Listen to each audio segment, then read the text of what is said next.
Prime Minister, are you still seriously saying that you have met in full your manifesto commitment, specifically on child benefit and this 4-year break? I'm very happy to be judged on what we set out in our manifesto and what we've achieved, because we set out some important goals that we wanted to restrict welfare, and we have. We wanted to cut bureaucracy, and we will. We wanted to ensure fairness for countries outside the Eurozone, and we will. And we want to get out of ever closer union. Europe for us is about cooperation and trade and working together for our prosperity and security. It's not about a political union, and we've made, I think, huge progress on all those issues.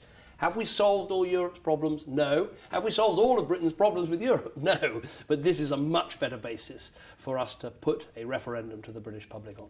But you set a couple of things as totemic, symbolic issues that you wanted to achieve. One of those was a complete bar for 4 years for in-work migrant access to in-work benefits.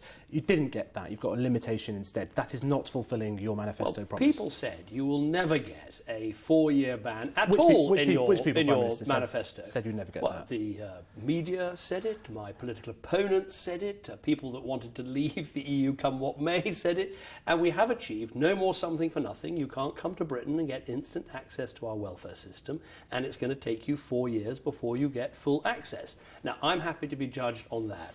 Not just because of the effect on migration. I think it goes to a deeper value, which is people in our country, and me too, quite rightly, say, if you come to Britain and work hard, good, but you've got to put in before you take out. You changed the goalpost, though, because you never said something for nothing. It wasn't in your speech on November the 10th. It wasn't in your letter to Donald Tusk. This is a new threshold that you... Our whole election campaign was no more something for nothing. In fact, the whole idea back in 2010 was that we needed a system where it pays to work rather than be on welfare, where if you work, you get rewards because we cut your taxes. No more something for nothing is a very large part of my entire political philosophy. OK, on child benefit, very clear in your manifesto, you know, I've got the page here, page 30, no child benefit exported to EU migrants for their children abroad. You haven't got that. Why not say, I've got 70% of what I want, 80%, rather well, of course it is a negotiation, but I'm happy, as I say, to be judged by what we put in our manifesto and what we're achieving on things that people previously said was just, we're not going to make progress on. You won't get anywhere on this stuff. And basically, I set out 4 things. If you come to Britain, you won't get unemployment benefit. Sorted.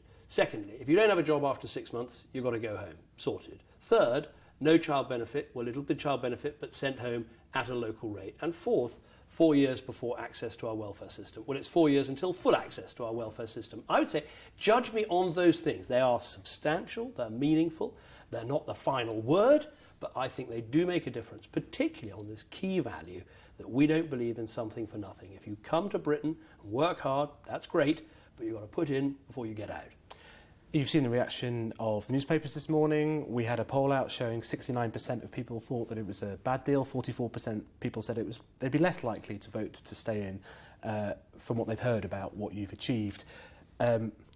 You've got to do a lot harder to win over the public on this front, do you not? On the quality of the deal. Well, I think, first of all, there are the issues that Britain has had the biggest trouble with in Europe, and that's because it's too bureaucratic, it's too much of a political union, there's not a fairness between Eurozone countries and non-Eurozone countries, and also the problems of migration. All those 4 issues are addressed to an extent by the negotiations that we look like we will be able to achieve with further hard work.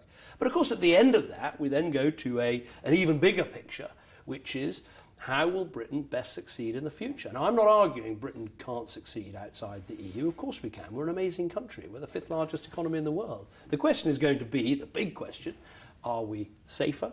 Will we have more jobs, more prosperity? Will we be more successful in this reformed Europe or out? That will be the big question, and I look forward to making those arguments. In terms of managing some of the tensions in your cabinet, surely if you turn around, recommend this deal on the basis of economic and national security, and someone disagrees with your judgment as Prime Minister on those issues, how can you let them back into cabinet afterwards? Well, because Europe is an issue that raises great passions, and some people have very long-standing views that Britain would be better off outside the EU, and I don't want to say that those people can't serve in a cabinet of mine. So the sensible thing to do is for the whole government to pursue this renegotiation, get the best possible terms that we can, and then say to the British public, here's the choice, stay in on these change terms or leave, and allow those cabinet ministers who want to be on the leave side to make those arguments. I think, to argue, to pretend that businesses or families or political parties or, all have to be on the same side in this, I don't think is right.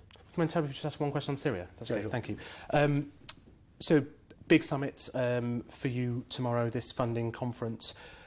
What are you hoping to achieve from money alone, and shouldn't the Arab countries really step up for a problem in their neighbourhood?